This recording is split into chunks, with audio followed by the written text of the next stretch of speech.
Hello, my name is Eshan Rosa, and in this video, I'm demonstrating my Smart Campus REST API for the client server architecture coursework. This project is built using only JAX RS as required in the specification, and it uses in-memory data structures instead of databases. The API is designed around three main entities: rooms, sensors, and sensor readings. First, I'll start the server. As you can see, this survey is running on port 8080. So first of all, first I'm calling the discovery API. This is the root endpoint of the versioned API under slash API slash v1. It returns metadata about the service, including the API name, version, administrative contact information, and navigational links to the main resource such as rooms and sensors.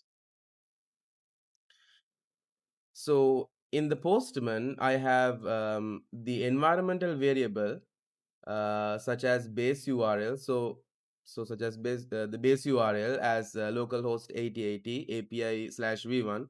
So it's easy for me to call the other APIs in the coursework. So first, let's call the discovery API. As you can see, this is the metadata of the other APIs as well. And next, now I'm creating my main room, which is um, the library required study, which is L1B300. So it's also working. So it says room created successfully. And next, let's create another empty room. So that room is also created. Now I'll call the list rooms API.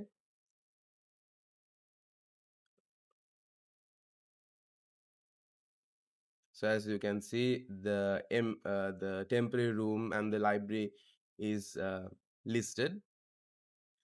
And next API is we are going to get the rooms by ID. I'm going to get the room that is the ID is L1B slash hyphen 301. And as you can see, the name is there. The capacity is 120 and the sense ID is not there still. And now I'll try to delete the empty room, which is I'll send this.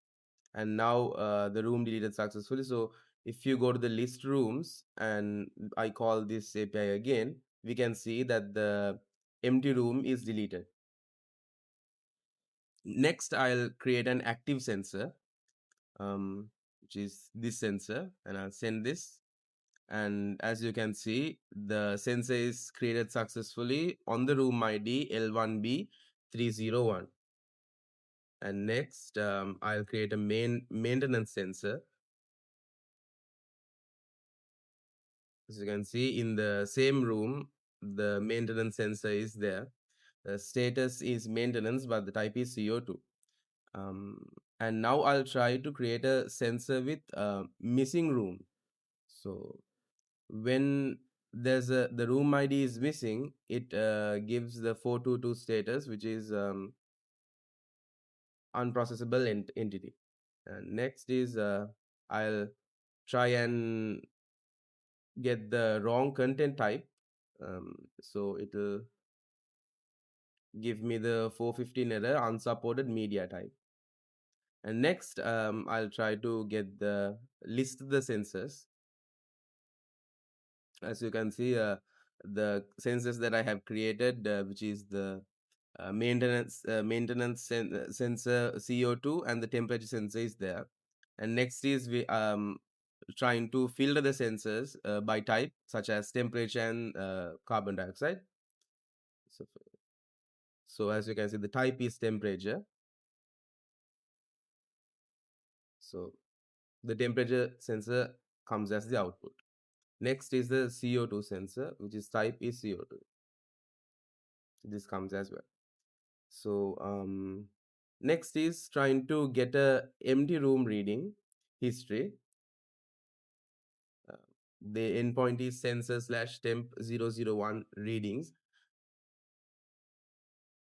As you can see, the message is sensor reading retrieved successfully, and it's not there. So this is sensor slash temp 001 readings. And so we're trying to create a reading. So there's the reading is there. And now I'll go to the history and try to get it. So as you can see, it's the reading is now there. Now I'll get the parent sensor after the reading. So sensor retrieved successfully. The sensor that I have created on the room LIB 301 is there. You can, as you can see. Um, so after the insert, I'll get the ready history ready reading history after the insert. It's there. So if you go to the body, uh, no, not in here. So this is getting a single reading, and this is to the maintenance sensor. I'm trying to put send a reading. As you can see, the it's forbidden. So the message is sensor CO2 M1 is currently in maintenance and cannot accept new readings. So in if the status is in maintenance, it doesn't get the readings, and it doesn't register the readings, new readings. So this API is trying to delete a room that still has sensors. Let's see what the output is. It's giving a 409 status, which is a conflict. The message is room LIB301 cannot be deleted because it still contains active sensors. And the last API is global 500 demo. So if it's a failure test, it will say internal server error. So this is so we are trying to get the failure test as well. So as you can see, these are the APIs that I have created in the coursework. Um, at the same time, if you go to the terminal,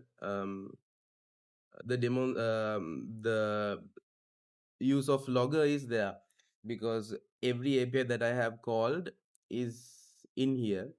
So if I try and um,